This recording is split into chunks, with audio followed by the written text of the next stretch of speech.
الحمدللہ والصلاۃ والسلام علی رسول اللہ اما بعد۔ آئیے آج آپ کو عبد الرحمن بن عوف رضی اللہ عنہ کا واقعہ بتلاتے ہیں، خود ان کے اپنے الفاظ میں۔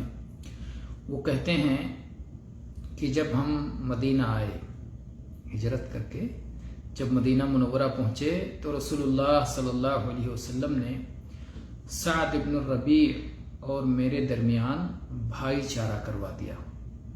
اللہ کے نبی کریم صلی اللہ علیہ وسلم جب مدینہ منورہ پہنچے تو آپ نے مہاجرین اور انصار میں مواخات کا عمل انجام دیا، بھائی بنا دیا۔ تو عبد الرحمن بن عوف رضی اللہ عنہ کہتے ہیں کہ میرا بھائی بنایا سعد ابن الربیع رضی اللہ عنہ کو۔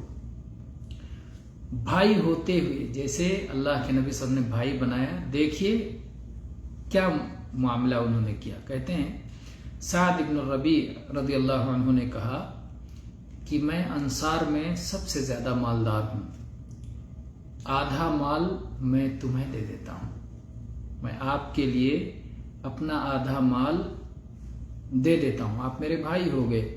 اور دیکھو میرے پاس 2 بیویاں ہیں، دونوں بیویوں میں سے جو تمہیں پسند ہے اس کا نام بتاؤ، میں اسے طلاق دے دیتا ہوں، وہ عدت گزار لے اور اس کے بعد اس سے نکاح کر لو، تو تمہارے لیے گھر کا، بیوی کا، مال کا، سب کا انتظام ہو جاتا ہے، برابری کر لی۔ اللہ کے نبی صلی اللہ علیہ وسلم نے مجھے دینی بھائی بنایا ہے تمہارا۔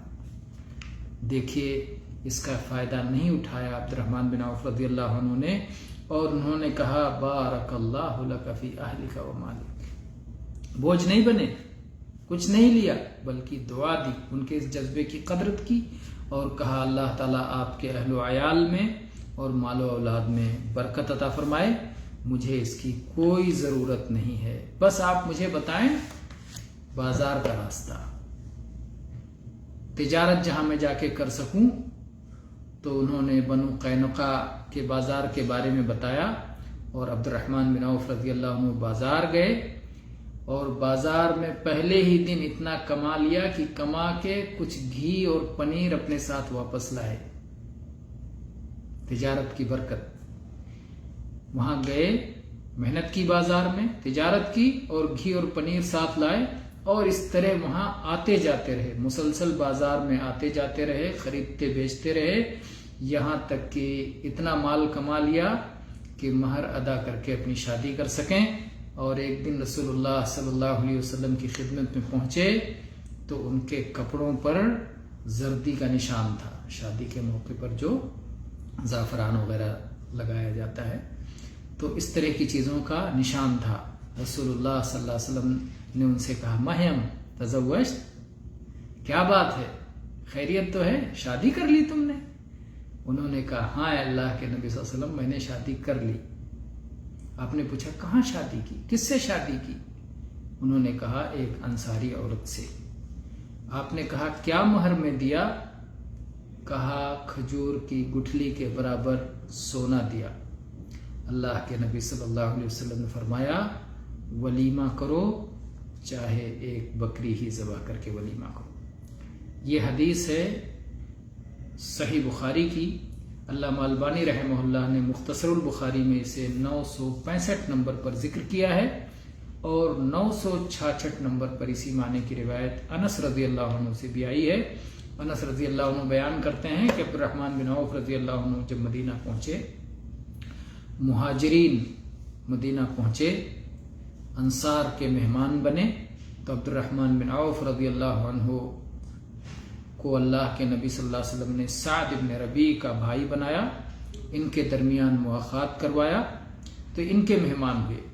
سعد بہت امیر آدمی تھے، ان کے پاس 2 بیویاں تھیں۔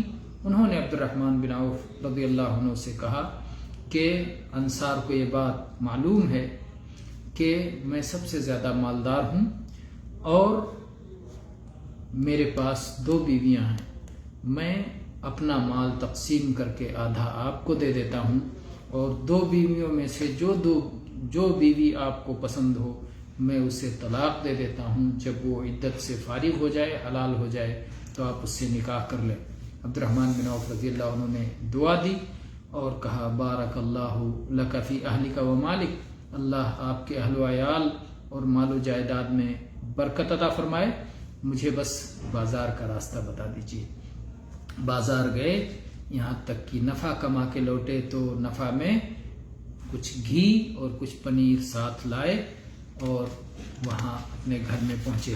کچھ دنوں کے بعد اللہ نے جب تک چاہا، نبی کریم صلی اللہ علیہ وسلم نے کچھ دنوں کے بعد انہیں دیکھا کہ ان کے اوپر زردی کا نشان تھا، شادی کی خوشی کے اثرات تھے بعض روایت کے مطابق۔ تو اللہ کے نبی نے پوچھا، مہیم یا عبد الرحمن، عبد الرحمن کیا حال ہے، خیریت؟ انہوں نے کہا، اللہ کے رسول، میں نے ایک انصاری خاتون سے شادی کر لی ہے۔ آپ نے پوچھا کیا مہر دیا ہے؟ کہا کھجور کے گٹھلی برابر سونا مہر میں دیا ہے۔ اللہ کے نبی صلی اللہ علیہ وسلم نے ان کے لیے برکت کی دعا فرمائی، بارک اللہ لک، اللہ تمہارے لیے برکتیں عطا فرمائے، ولیمہ کرو چاہے ایک بکری ہی صحیح۔ تو بہرحال یہ واقعہ ہے، اس میں بہت سارے فوائد ہیں آپ کے لیے، آپ اس میں غور کریں اور ان سے فائدہ اٹھائیں۔